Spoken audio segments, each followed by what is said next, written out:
Mm-hmm. And it figures. It looks like I froze. All right. Hey, good evening, everyone. Dave Wilson of the Ring of Hire Show. Hey, tonight back here. It is Wednesday night. Yes, it is. I didn't think there. All right. We got Kylie and Jason back tonight. And tonight's subject is going to be really good. It's going to be about terminations and layoffs. So I think you'll enjoy the show, but we'll be right back after I hit the right video.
I still love that.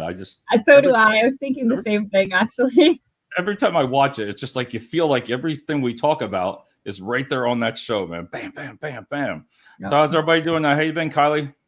Good. Crazy headache today, so mustering through.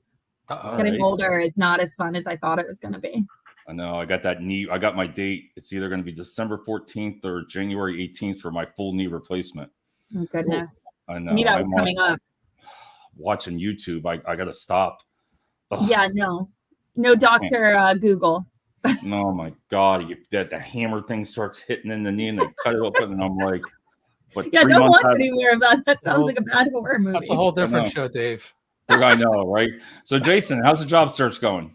It's going. It's just like life. It's up and down, but you got to stay optimistic and make the best of it, right? That's right. I know it's a I'm still journey, looking right? though. I mean, at the end of the day, I'm still looking for something, and something will come along though. It'll come. Any promising interviews?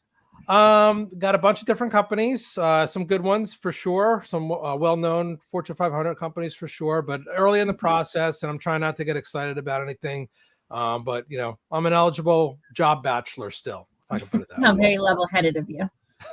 God, yeah, especially I do call it a journey because we've all been there, Yeah. I'll never forget when I got this job I actually pulled over. I was like, I got it. My chest, just everything. I was like pulled over and I didn't know what to do. I was like, oh my God, I got it. And I was like, you go through those feelings, you're like, oh, everything comes back to you, That's how I felt with this one. After 10 months of being laid off. Yeah. Is that how long you were? It's 10 months to almost to the day. One day over. Today is 5 months for me to the day. Wow. It's daunting. Yeah. It is. But yeah, there is like a different feeling when you've been in that position, like you're in now, Jason. Yeah. When you get it, I have so much more respect for the position I'm in now than I probably ever have before. It doesn't hurt that I think I like my team more than I've ever really enjoyed a team before, but I think I would feel this way no matter what to a certain extent because I just have so much appreciation after being unemployed for that long. Well, what did you, if you had to back up and you had to give some advice, like 10 months is a long time. That is. I can imagine the roller coaster you went through. I mean, that's a long time. I guess you need to take your time to yourself. You got to really figure out what you want. I mean, I was only 3 months and that was driving me crazy. Yeah. But what did you learn through it, Kylie? Like, what would you have said you would have done different maybe, or just on the job search? I think, unfortunately, my situation was during one of the hardest years on record. This last year was one of the hardest. I would get on to a job 2 hours after it was posted, and there'd already be anywhere between 500 and 1,500 applicants, depending on the role. And it was just, it took a toll on my mental, for sure. And I was really fortunate that I have a significant other who picked up the financial burden. So there were a few times that I was like, okay, I'm just going to take something. I'm just going to take something. And he would pull me back and he's like, it's not going to make you happy. Like, let's not do that. So I was in a much more fortunate position than I think a lot of people were. I did by the end though, had gotten to the point where like the guilt of him taking care of everything was really setting in, and unemployment was about to run out. And I only had unemployment for a few months because of the dates that I got laid off. It's only like 20 some weeks now, right? It's like 26. It depends 26, on 26. how long you've been employed at a single employer too, though. Right. And so it was just a whole thing. And I ended up only getting, I think it was 3 or 4 months worth. And unfortunately, in that period, my mom passed away. So I just stopped looking for work. And it was like 6 weeks after she passed that I started looking at the unemployment. It was like, I only have 2 weeks left, like 2 payouts, so a month. And it was just pure panic. And that was when that LinkedIn post went out. It was that day that I realized, like, I don't know what I'm going to do. Right. And so I think you have to take a step back, but I think it's easier said than done. I had the option to have somebody who was really, really helping me financially, but most people don't have that. Correct. So how do you take a step back and take time to yourself when you're in that spot? But I think if anything, I would say picking up the odd and end jobs if you aren't in as blessed a situation as I was. Picking up, Lyft and Uber and Instacart. And there's so many little things now that you can go do just to kind of bridge those gaps. And I think taking advantage of them. And I also think using that so that you don't have a gap in your resume and you can put notations in there is also really beneficial too. Do you feel, Jason, people look at that on the resumes about the gaps? I actually, 2009, Dave, I actually was out for 18 months. It was the only other time I was ever unemployed. It was 18 months. It was rough, like Kylie said. But yeah, I've had people, recruiters, executive headhunters in the past that have talked to me about, hey, about that gap and maybe to fill it with something, just to fill it. And, I've honestly, through the interviews that I've had, I've rarely been questioned about that gap. I mean, granted, now it's been 14 years ago that occurred. But during my current interviews, I've rarely been asked about the gap. But anytime I've explained it, it's never been seen as like a negative. Like, I explained I was looking for a job, right? I'm not sitting around. But I also explained the things that I was doing during that time. Like Kylie said, picking up some odds and end work, some consulting work that I was doing. I actually became a realtor. I was flipping houses, during 2009 and buying foreclosures and stuff like that. I was just saying that was the time for it. Exactly. And I was hustling. I was still trying to hustle because I had a family to provide. So it wasn't like, but I had the entire time I had the ambitions of going back into real estate. And, similarly now, I think even if you aren't doing a side gig for employment, I think it's still important to do something that you're doing to make yourself feel good. So for example, I haven't told you guys this, but in the past 3.5 months, I've lost 35 pounds. And you were like, whoa, how do you do? Like, I've done things to make sure that I'm investing in myself. I've completed some major, I've completed some major home projects outside my house that I never would have even attempted or had not even just the ambition, but the courage to attempt with doing, like, building a fence and rebuilding the floor in my shed, and building an entire garden with raised beds and stuff.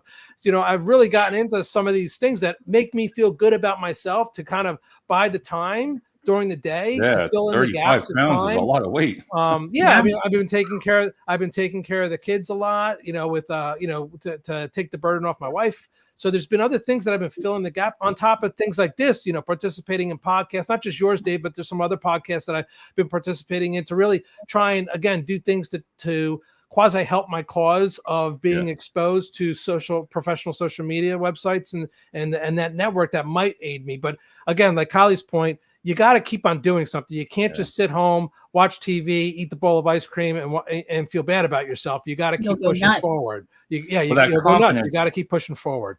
Yeah, because that confidence, I think, what I hear you saying there is like, the confidence it builds. I think if you get that in your system, finally, like, all right, I got to get serious here. Yep. And I think after so many, when I was doing all those interviews, I was getting so many, I was getting mad. I was getting upset a couple of times. I was, damn, what happened? But then the next one, I was like, all right, I was prepared for it, man. I had my notes all over, but then it got to the point to where it was just flowing. It was just the same thing, you know. And some of I like new questions because they didn't ask them. I was like, I prepared for all this stuff, but I think that confidence level, like you said, losing the weight, exercising, going somewhere, getting out of the house, especially if you lose finding new talents. Yeah, doing something. And I've had a lot of people. It's hard to get people to come on the show. My purpose of it was the Ring of Fire to bring like Kylie on when people need a job. And the people that really came on actually really came back and thanked me, even if they didn't get something from here. But they said it helped their confidence. Yeah. And the other thing I would point out is during a job search, especially when you're unemployed, definitely do some soul searching on what is going to make you happy. Like Kylie mentioned about don't just, you know, she almost took the thing, you know, a job that she just wanted to take, and her significant other kind of stressed, hey, it's not going to be what you're happy at. But definitely do some soul searching on, it doesn't have to be the career you were in. It doesn't have to be the wage that you were looking for, the title. Right. You know, I've opened myself up to different opportunities within my search based on what might work well for me in my situation. It might not be necessarily an income level. It might not, you know, so there's different things that you should look at, and also should think doesn't have to necessarily be in your career field as well. Be open to things that you might just enjoy doing that might provide similar income streams or you know, that can support you. So again, just, you know, I think that's something that people should do more, and definitely with being open to opportunities when they're searching. I miss doing like the branch manager. Oh, go ahead, Kylie. No, I say the other thing that I really stress on people now, friends and just acquaintances that are in a similar situation, is to volunteer. Yes. It sounds silly, but find an organization that partakes with groups of people that you would be happy intertwining your life with, because career opportunities oftentimes will come out of those situations too. So there's self-fulfillment, a little bit of empowerment for taking something on and really getting involved. And then if you're lucky, something additional comes out of it just from the connections and friendships that you make while you're doing it. I would love that in an interview. If somebody was telling me what you just said, if they're going to an organization, you're laid off, you volunteer at the hospital. I've seen people do that. Anything that they can do. I think that really, as an employer, that really just talks volumes about yourself. Yeah. It's a character thing for sure. Yeah, I agree 100%. I mean, you know, there's definitely, I'm not trying to pride myself at all, but, you know, I mentor, you know, I mentor people, grad students in HR at Rutgers University. I give back to the Boy Scouts. I do 6 merit badges 6 Eagle Scout merit badges to give back to that organization that my son's in. Awesome. I participated in service organizations related to my heritage with Unico, which was Italian American heritage. But honestly, Dave, that's why I actually started doing these podcasts with you and others, because there's so much knowledge that I've not shared with others from mentoring. I've only shared it with my team or the couple of people that I work with at work, that I felt like there was an opportunity to share and give back to others, you know, through these types of networks like we're doing now, to educate people on hiring, educate people on firing and layoffs that we're going to talk about tonight, educating people on leadership and mentoring and all that stuff. Like, this is part of the things that I'm enjoying about giving back. And I'm sure Kylie feels similarly with her knowledge on why she might be doing some stuff like this. It's not just about ourselves. It's about what we have to offer others on a wider basis than just, you know, the people that we normally talk to on our day to day. Listen, you're the first person ever for 4 years now with the show that ever for HR director. I never was able to get nobody on. So if I didn't meet Kylie, and then the funny thing is you're only 25 minutes from my house. Yeah, right. Exactly. Small world. Who would have thought that by meeting Kylie, thinking you, and how many, listen, I'm serious. I've invited HR. I get nothing. And for you to come on here, I was talking to you today about work, and I said, you know, Jason, I said, HR, I said, Kylie got him in here. And I said, he talks HR like an HR would, but I said, he answers questions. And I said, I love it because it's, how do you come onto a show if you're in I always think if you're in the field that you're in, can you say something wrong when people are watching a show? And I get that out of my head anymore. I don't care if I say something, I don't go back and say, why did I say that? Yeah. You know. Hey, you know what? If I ever say anything wrong that I get called out by someone on here, whether that's an audience member or someone, you know, legally or whatever, I'm fine with it, because guess what? I learned from it, and and we're all human. So, you know, that's one thing. Like, you know, yes, I'm confident about the things that I talk about because I have a lot of experience, but I'm human. I make mistakes. So I love being critiqued or, if someone, it's just Kylie challenges me on here sometimes with her point of view. It's great. It definitely, it gives a different perspective, makes you think, and it makes you grow as a person and as a professional. Well, at least I'm very agreeable. It's a different point of view. How about that? We're not buying that? No? All right. I tried. That brings us into the topic tonight. We talked about what termination and layoffs and different kind of termination. So when you said to me, termination to me is just, there's a lot of stuff about how to do it and all that stuff we'll talk about, but I didn't realize there was a couple different types of termination, and some of the wording, like, for example, I saw one, termination for cause and then no fault termination. What is the no fault termination? What would you know what that would stand for? Basically, like no fault termination versus termination for cause. I understand termination for cause, but no fault termination is from my understanding of it, is more like it's because employees are employed at will, right? Right. So you can let somebody go just to let somebody go, right? We've talked about that before. Kylie, if you're Googling it, feel free to correct me. I know you are. It's all over your face. That's part of being in HR is you can read people's faces very easily. But feel free to call me out with the official definition, Kyle. But no, I mean, again, when you're employed at will, you could be terminated for no reason at all, right? And that's a no fault, right? It's not to blame one way or the other. But so no fault is essentially the same as being in an at will. Yes, that's how I interpreted no fault to be. Just cause is when you have specific cause and reason, right. And there's usually 7 tests to just cause that you go through, making sure there's a rule, there's understanding of the rule, it's been communicated, the punishment fits the crime type of thing. Right. So there's a 7 steps to just cause, but just cause means you have a reason, a justified reason to terminate versus I'm just terminating you because I don't want you here, as long as it's not illegal, the reason that I'm letting you go. But do you think and that would be what, a discriminatory? Yes. Or... Yeah. I'm terminating you because of your race, religion, color, right. Ethnicity, so forth, sexual orientation, those types of protected reasons. Does medical reasoning fall underneath that protected reason too? Like yes. If I say that I'm pregnant or I have cancer? Correct. Right. Yes. Because that would be a violation of ADA, or for sexual discrimination, Pregnancy Discrimination Act for pregnancy reasons. Yeah. I wanted to ask you something too, Jason, on that. When you said about being pregnant with FMLA and all that, if a person goes out FMLA, let's say something like a cancer, and I forget what happened with my dad, what happened with work. When they go out on FMLA at first, okay, you're diagnosed, you go out, and they're going to be out for say a year. Does the employer have to take that candidate back after a year or something, or if they're out? No. And I just love this comment that just came through. Kylie could throw it up there, but the right there, Dave, right there, number one show. There we go. All right. So FMLA has protected status, but it only lasts for 12 weeks, Dave. That's what I thought. Yeah. So and then there's also different levels that it comes to. So whether or not you're eligible to go back and you're protected to go back into your current and existing job or a like job. There's exceptions when it comes to certain levels of positions. So for example, say the CEO of the company goes out on FMLA.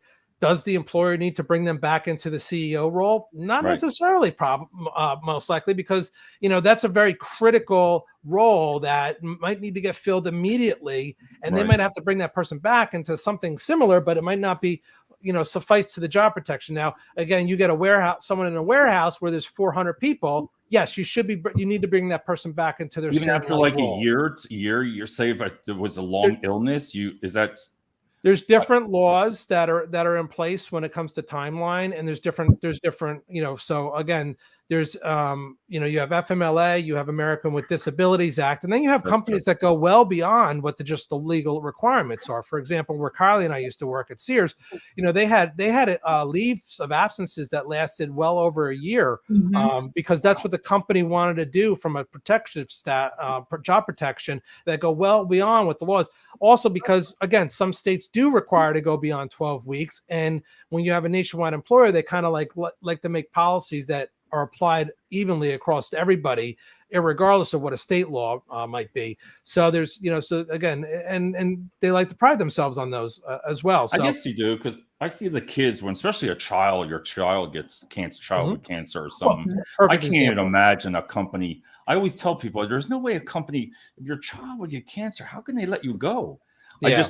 I think on a standpoint of that, I'd be like, wow, that would be, I don't know, with social media and everything like that. I'd be like, mean, wow. With social, it gets a lot harder, but unfortunately, not everybody's morals are sound. Well, look at the new policies that have come out over the last, let's say, 5 years around paid leave for parenting reasons. New adoption and birth of a newborn and so forth like that. Parental leave status is, especially extending to the father as well over the last 5 years, has been huge, and companies go well beyond what any kind of state laws might require. I mean, well up to 16 weeks plus of paid parental leave, which is, again, these are policies that are very, very rich and prided upon by those companies. So again, not every company is the same. Just remember, laws are the minimum requirement, so a lot of companies go well beyond that.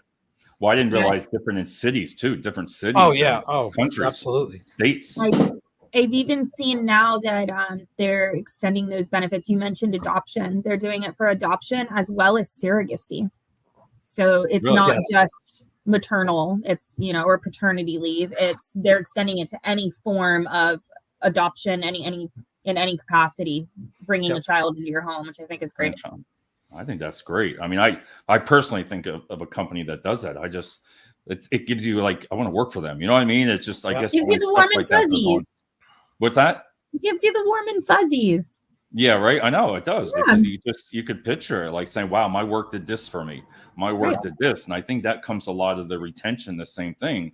You might be letting people, we're talking about that, but that also can help retention, and especially when your coworkers see that. All right, I'm going to give you another one here.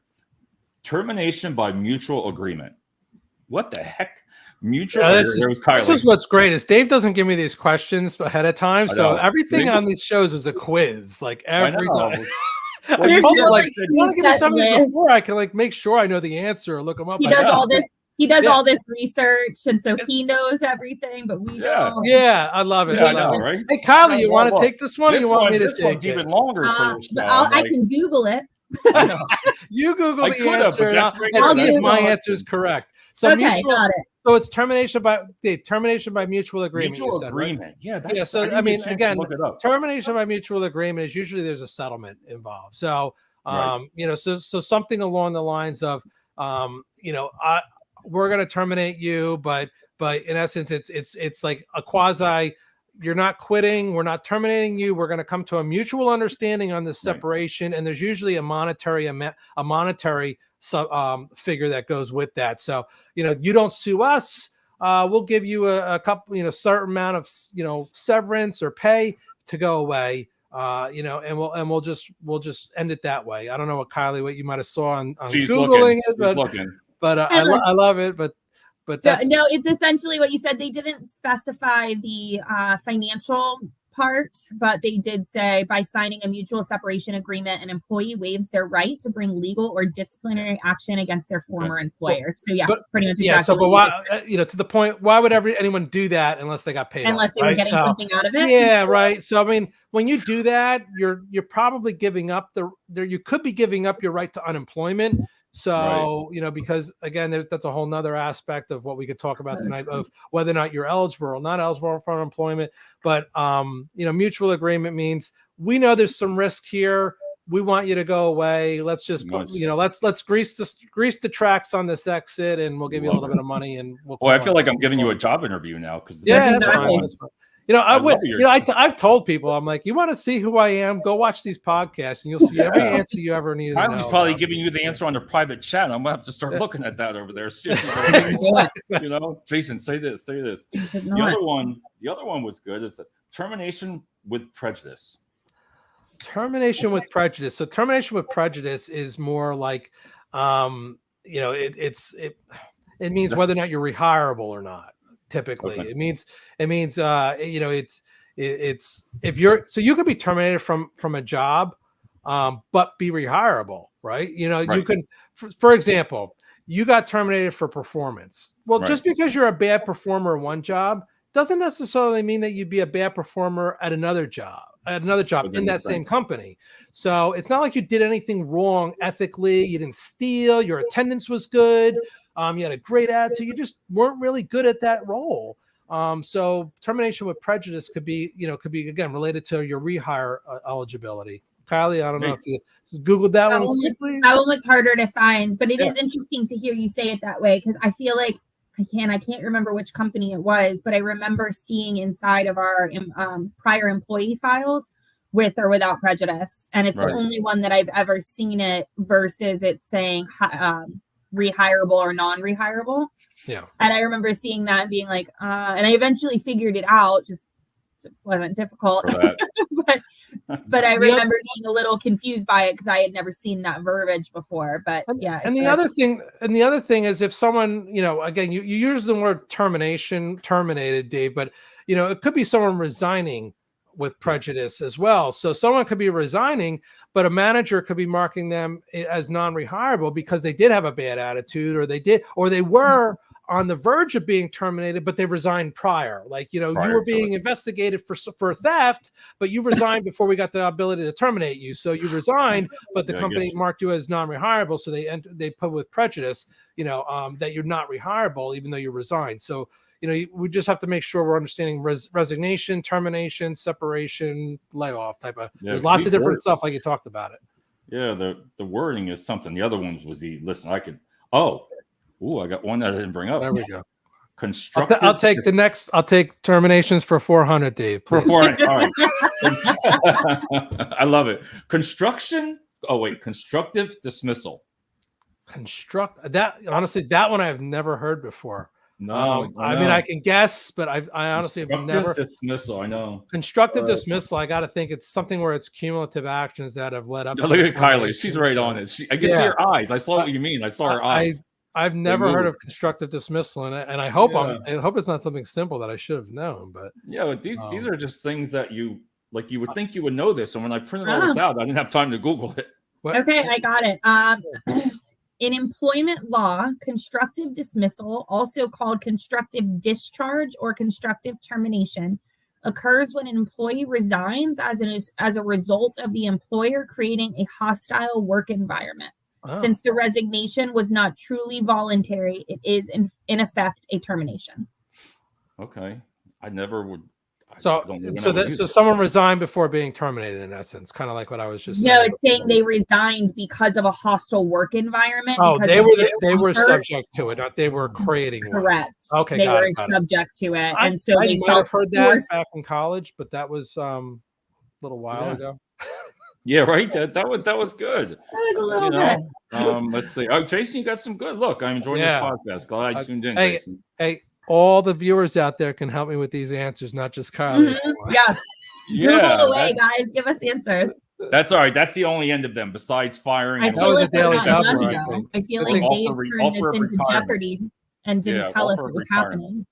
But that brings up this is fun. One of the questions here for the layoff. Do you think companies would lay somebody off before terminating them? Do you think that happens? There's definitely when there's layoffs, definitely there's factors that go into who gets laid off that could result in, people that are being laid off specifically because of job performance or because of other factors that are subjective, not objective factors. Objective meaning like your time in your job or, your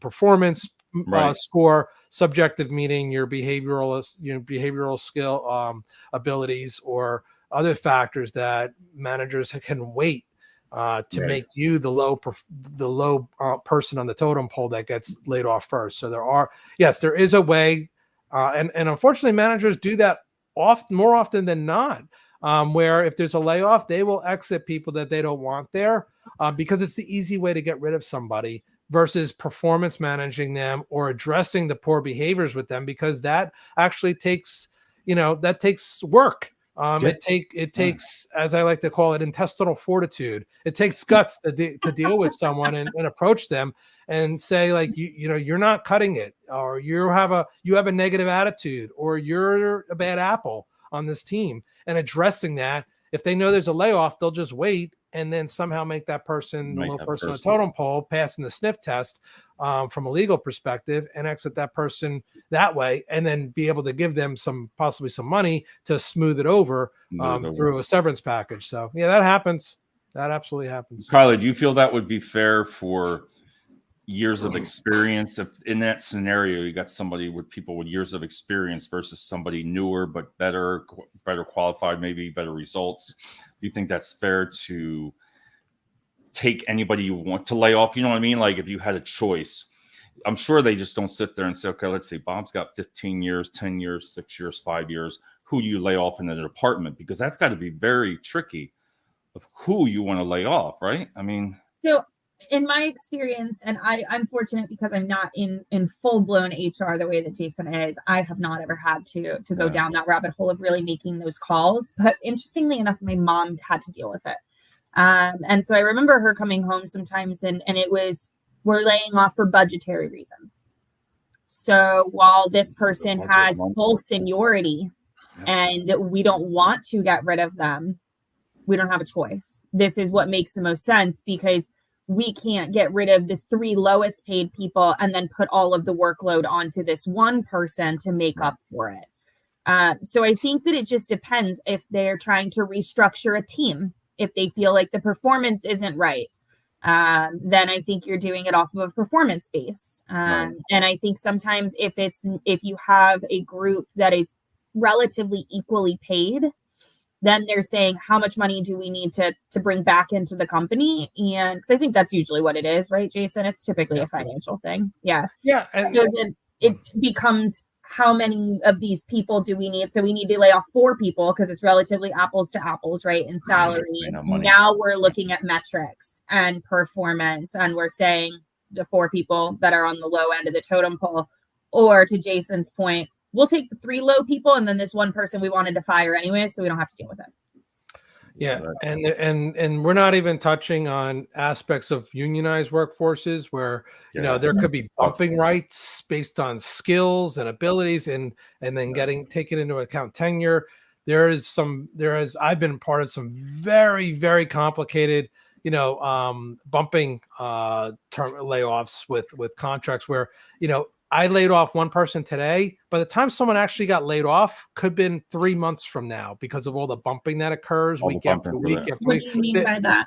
Meaning that if you have it, I say, Kylie, we're eliminating your job, but guess what, Kylie, because of your seniority or jobs that you did in the past, you could bump somebody else out of a job and take their job. And then that, so a senior recruiter could bump a recruiter, and then that recruiter could bump a sourcer. That sourcer could then bump an onboarding associate. Wow. I've never experienced. Yeah. So those are, just from a recruiting aspect, but that could be, imagine that in a factory where someone over That's years, what we had at the paper industry. You could have multiple different jobs and multiple different shifts and multiple different tenure, all these different tenures. It goes on for months. And, I hate to throw numbers out there, but I've probably laid off close to 50,000 people over my career. And I probably terminated well over 1,000, whether again directly or indirectly on these numbers, but I don't keep track. But there's been some major things that I've experienced throughout my career, whether through terminations and through layoffs, that are pretty crazy. Yeah, that's nice. Cool. Yeah, that one that I was talking about actually was in Bell Labs. There was Bell Labs where Alexander Bell created the telephone and everything. Bell Labs, they had a very, very complicated bumping policy. Yeah, I've never heard of that before. Mm-hmm. They some of the things I was looking at through here tonight, and I want to go back to the FMLA part, and it says here, how does FMLA limit my right to discipline employees with an excessive absenteeism problems? So I guess that's kind of saying, like, if you have a person that's high on absenteeism, and then FMLA could add to that, like that could hurt somebody's job. I don't think that's what that means. What it means is that somebody's protected, right? So FMLA protects folks and enables them to take time off for qualifying reasons. And I'm using some legal jargon with some of these wording. I know what you're saying. So again, let's say again, Kylie has a headache today. Well, there's a difference between someone having headache and chronic migraines, right? Having a headache is not a protected reason. Having chronic migraines is a qualifying reason under FMLA. So guess what? Kylie today called out sick because of a chronic migraine. Guess what? She's absent, but she has an open, qualified and approved FMLA case for chronic migraines. Kylie calls out, I had chronic migraines today. It's not foreseeable. I woke up this morning, I have migraines. I'm out. Guess what? You can't address that as an unexcused absence. Because so the FMLA, even when you're back, like when the person, you could have an open FMLA. No, I get it. FMLA. There's another thing, Dave. FMLA is two different things. One, you have continuous leave under FMLA, so you're going to get a knee surgery, right? Right. Yeah. And you're going to be out. You could be out for 6 weeks. That's a continuous 6-week leave. Kylie, because it happens today, it might happen a week from now, might happen a month from now. She has an intermittent FMLA case because of chronic migraines, because it intermittently happens. It doesn't happen every day. So there's different types of FMLA leave. You would have a continuous, Kylie would have an intermittent leave. So what I find interesting about that, though, is you said, so I don't show up, let's say once a week for 2 months. I call and say, I have a migraine today. I can't come to work. And to your point, Dave, you're saying like they can't do anything about that. Well, and Dave says they aren't supposed to use it, but that's like going into a courtroom, giving a jury information about why somebody committed a murder, and then the judge going, disregard that. Yeah, okay. I'm going to forget that I just heard all of that. Incredibly incriminating. I feel like an employer, to some point, as much as they may try not to, it's hard to say that they're not going to use that even if they don't vocalize it. If you step a toe out of line in any other places and they already want to because of your FMLA, that can be just a very gray area, I feel like. Yeah, and that's why it does cause sometimes some heartache between an employee and an employer, the employee and their manager. But one thing that's supposed to happen or that needs to happen on these FMLA cases is that it's qualified. The FMLA is qualified up front through a medical professional. So through your medical professional, not the companies, but so, they're going to say, Kylie suffers from migraines. She typically gets 1 to 3 migraines a month. All right. So guess what? If Kylie's getting it, twice a week, well, that's more than 1 to 3 times a month. Right. So you get the question, or if Kylie gets it only on every Monday during football season. Right. So, it's like, or Kylie only gets it on these, there's patterns that you can be addressed, and like these can get addressed. It does, but it's a very complicated process, and it's not very employer friendly to try and prove and otherwise, but there's definitely some things, to look at because again, you can force it to get recertified, but it's a slippery slope. I didn't know that you could get. I didn't realize that you could. It could be a prolonged FMLA. You coming back with a certain thing. That's interesting to know, because I didn't know that. Yeah. That it can just stay on there, for a specific reason. Well, you're allowed up to 12 weeks of leave in a 12-month rolling period. So, and you have to have a certain amount of hours in order to qualify. Also, you have to have 1,080 hours of work time within the preceding 12 months in order to qualify for that leave. So, you have to make sure that the employees worked actually enough to even qualify. But again, that's just the law. There's companies that go well beyond the law and are more. It's a certain amount of people too, isn't it? Smaller companies don't. Yeah, of course. Yeah, there's definitely a lot. Most employment laws have minimums of employees. Whether it's 15, 25, 30 or greater. There's different laws that kick in based on how many employees you have. The tier system.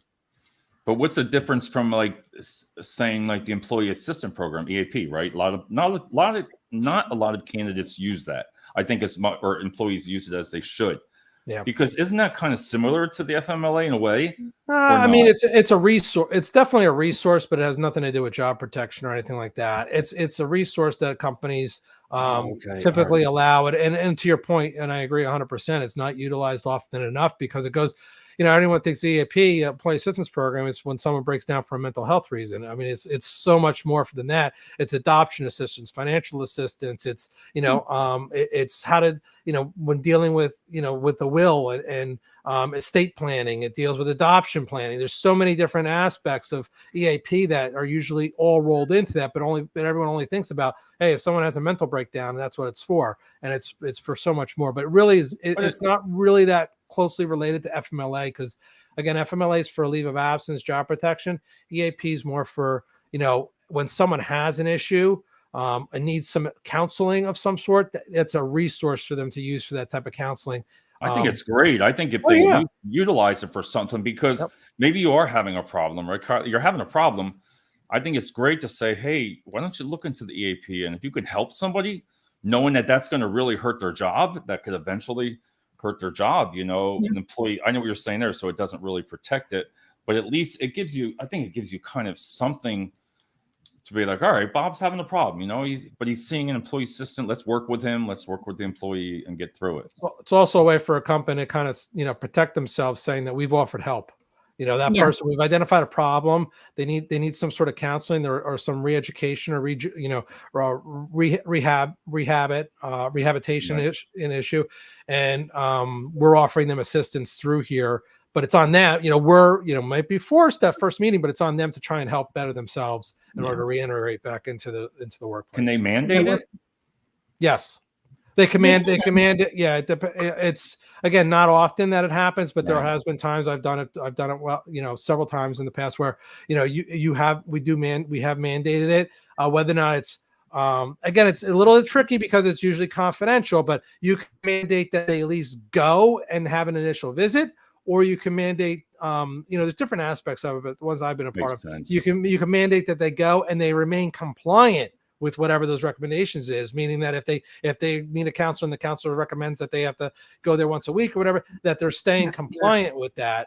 And it could be, and again, multiple reasons, behavioral, mental health, or it could be even drugs and substance related.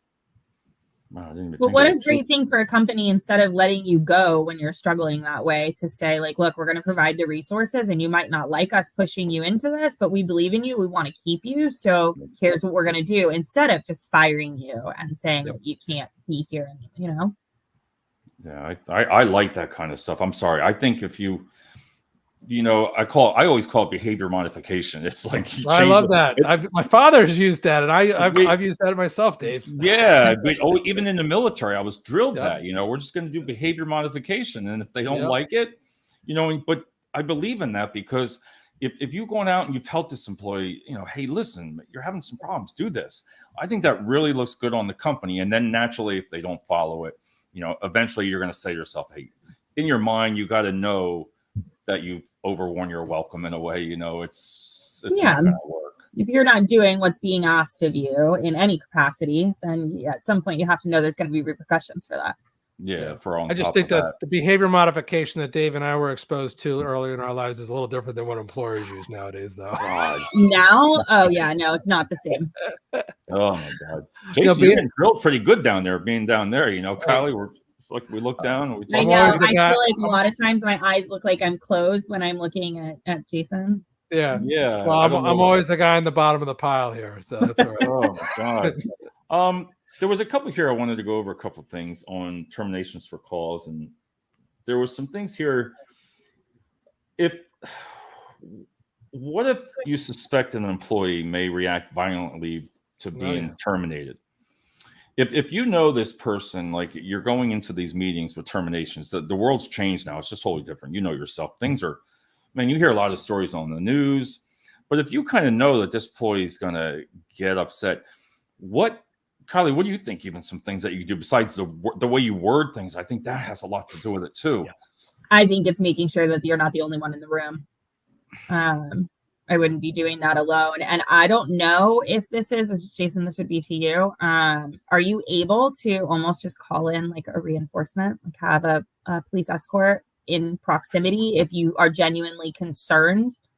Yeah, I mean, again, I don't want to get into all the scenarios, Yeah. some that I've been involved with, but I've had definitely terminations where I thought that there could be some violence. I've had some where they have turned not violent, but someone, stole a vehicle and drove themselves home from a play, because they were that they weren't going to get someone to drive them or take a cab home and stuff like that. So, I've had, really poor scenarios but again, let's start up. One, terminations typically should not come as a surprise. Like, let's get back to the basics here. When someone's being terminated, you should have done a thorough investigation, most likely, that laid out the facts, that they understood what's coming. Two, you should make sure that you're acting professional in the setup of that scenario, and should always have a third person there for the termination, whether or not personally, physically, or at least virtually, to witness the conversation. It shouldn't be done one-on-one. On that note, is an employee allowed to have somebody? That was in one of my questions. Is an employee allowed to request somebody being in there? Yes, by law they're allowed to. By law, it's not, and this is not Weingarten. It's called Weingarten rights. Weingarten rights do not extend just to union represented employees. They go to all employees. They're allowed a representative to be there as a witness for them. But a representative coworker to be a witness doesn't mean that person's entitled to speak or anything. They're observing. They're allowed they're to be observer, but it has to be somebody who's employed by the company. Correct. It has to be another. It has to be another worker of the company. But that's why we typically will have another person present anyway, just to make them at ease. Again, remaining professional and calm the entire time, and then again, you don't get into the debate of this. The decision has been made, right? When you go into a termination, the decision has been made, and you should be on solid ground in your decision of if you're terminating somebody. You should make sure that you have proper ability to, send that person home, and make sure that there's arrangements to get them home safely and securely. That's the right thing to do. If they didn't drive themselves for some reason, you should make sure that you're paying them for time that they've worked that day. Typically, you should pay them probably the entire day, even if they're being terminated, not just for hours work, but the entire day.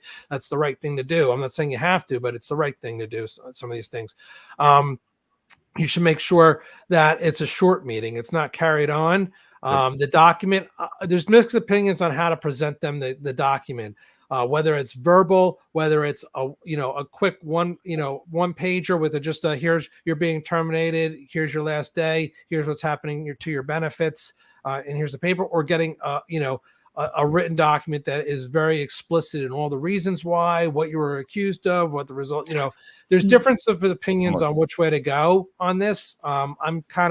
I have my own opinion, but it's really just my opinion on how I like to handle it. Less is more, in my opinion, because again, when you hand somebody, it's going to be used. It could be possibly used against you. I'd rather go less is more. And if I was challenged, I have other things that I could use that aren't, in the discovery, I would say, up front of a file. So that's just, again, how I'd like to do it. And then the other thing I would say is, if getting to Kylie's point, if you deem that it's going to be violent, yes, you should make sure that there's proper preparations in place, whether or not, if it's you have a local asset loss prevention person that could be present.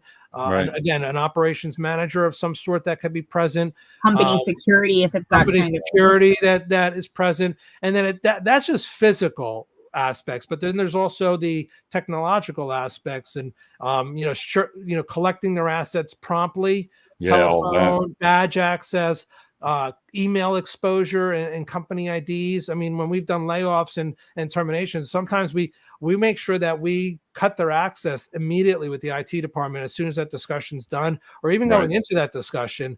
Same thing, like when when they go in, it's we meet them. First thing we do is ask for their assets, and then we tell them they're terminated. Even collecting back keys and everything like that. So you should have a list of all that stuff that you're collecting back at that ahead of time. So again, going back to my 5 Ps, proper preparation prevents poor performance. It goes into these termination discussions as well. I always say, at the end of the day, though, I still would rather terminate somebody over laying them off. In my opinion, that's just how I feel, because when you're terminating somebody, it's because of something they did. When you're laying somebody off, it's because of something that we're doing, and it's not to their fault. So it gives me, as an HR professional, it's actually easier to terminate somebody than it is to lay them off. Go ahead. No, go. No, I was going to say I had somebody that I knew that got let go from a company, and they deactivated everything while she was in the termination meeting. Like, they already had IT geared up and ready to go, clearly. And when she got back to her desk, they had already picked up her laptop, and all of her personal stuff was there, but all of the company belongings had been picked up by a supervisor prior. So everything, she left that, and it was collect your personal belongings and go. Yeah. And that's typically how it is often done, especially with at least the belongings. Collect your immediate belongings. The rest we can put in a box and send to you to your home, because you want them to exit. And the employee wants to exit too. They're embarrassed sometimes. Of what's going on. They don't want to be there. They don't want employees walking by their office. Oh, I'm so sorry about this. She walked over, saw her stuff, that the computer and stuff was gone, because she thought she was grabbing that to give back.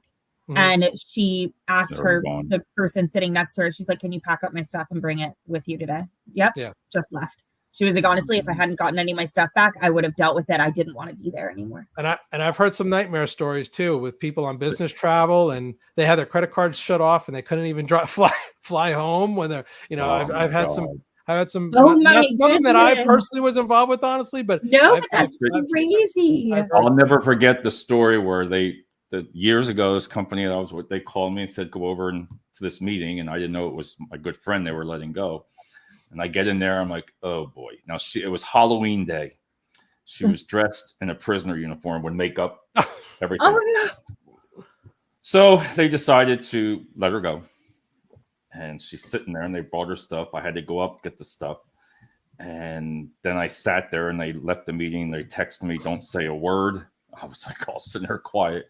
And I never felt so bad, because when the person left, they're dressed in a prison uniform. And that's awful. And I was like, I'm never going to forget this the rest of my life. I'm sure that person didn't ever forget it either. No. And the smile, the black and the ink and the crying, I was like, it was a mess. But like you said, then there was a time to where, when you said kind of go in there with don't change your mind, that almost happened to me, because I was texting the HR person on the phone. I kind of believe they weren't there. I saw it, and she's like, David, stop, on the text. I'm like, all right, shut up. Well, by the time you get to that point, that's been through so many channels, right, Jason? Approvals, and by the time you get to an actual sit down meeting for formal termination, that's gone through every level. Yeah, that all should have came out during the investigation, right? All, the employees, even the employee, from their perspective, they should have been interviewed. They should have had their ability. So a lot of times, I've done, and I advocate on some of these terminations to diffuse the situation, is during the investigation. If it's something that's possibly or probably going to lead to a termination, we typically send the employee home. At that time, we'll suspend them pending. Okay. Suspend them unpaid pending, unless there's, again, a law requires them to be paid. Suspend them unpaid pending the results of the investigation. Collect their assets at that time. They go home, and guess what? If as a result there's no harm, no foul, then they come back to work, right? So, and we'll even pay them for that time that they're out. That way, it's already diffused the situation. They're not yet terminated. They're going home. It's being looked at, and then guess what? If it does result in a termination, that person's already home.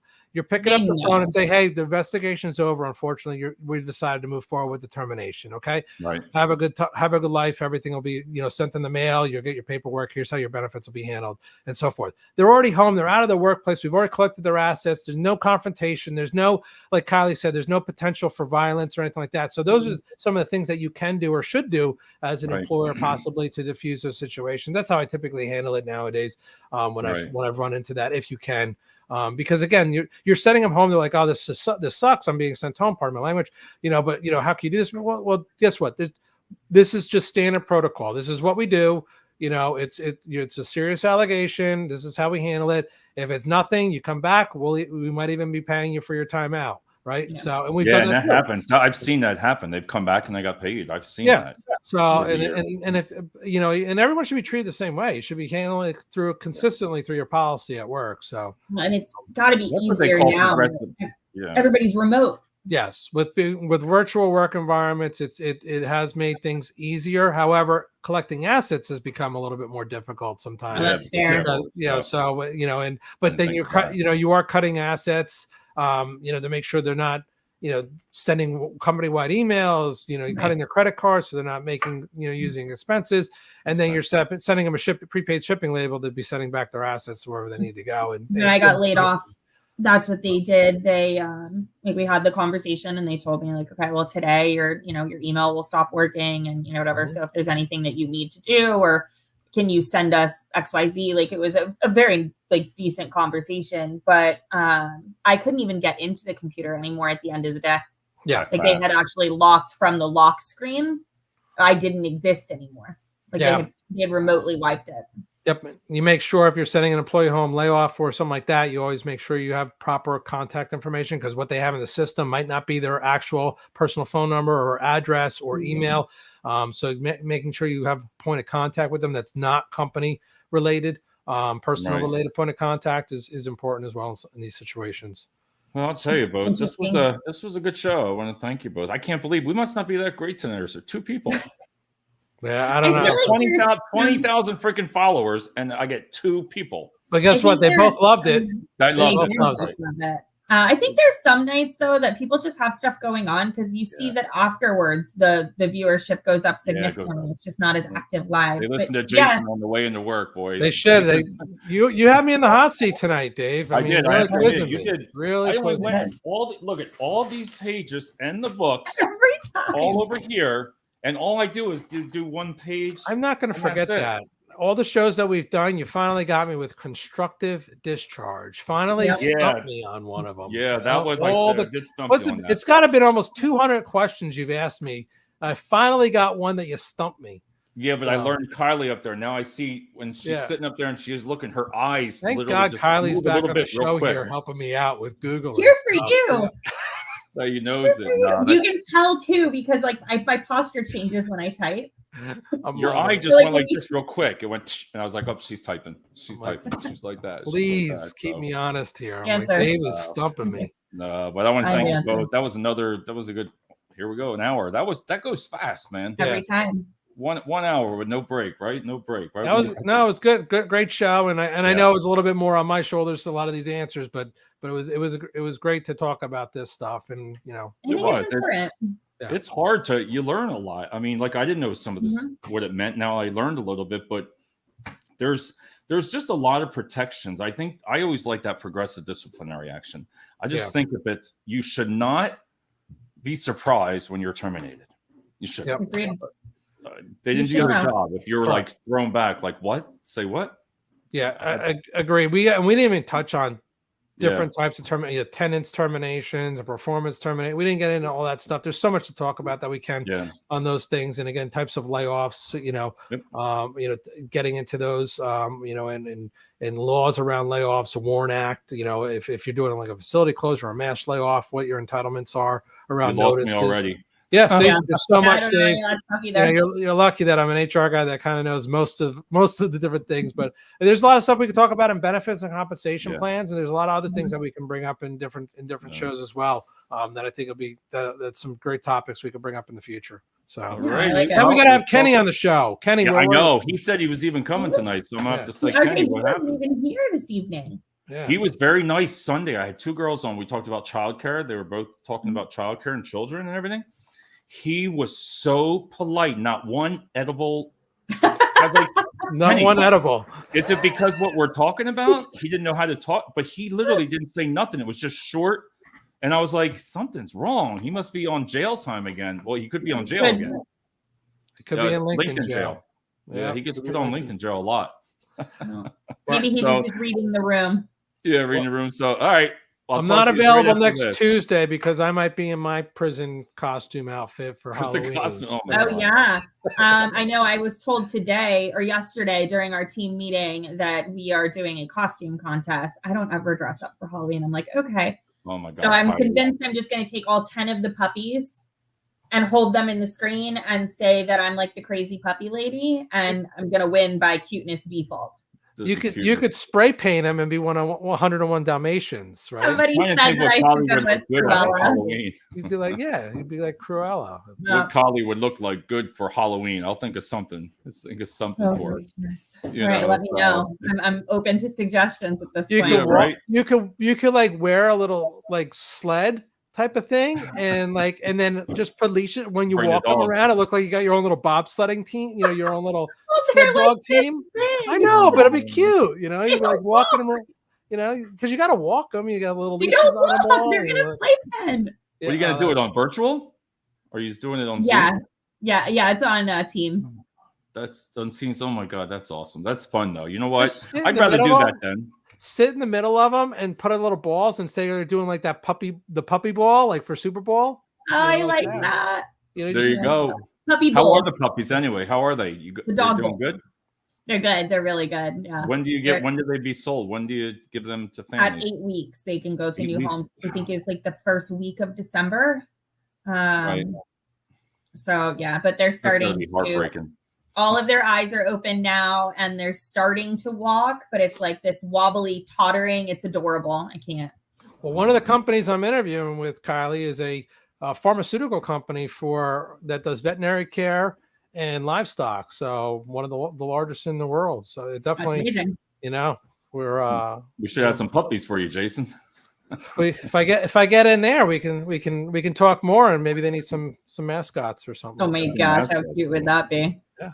All right, I will talk to you right after this. All right.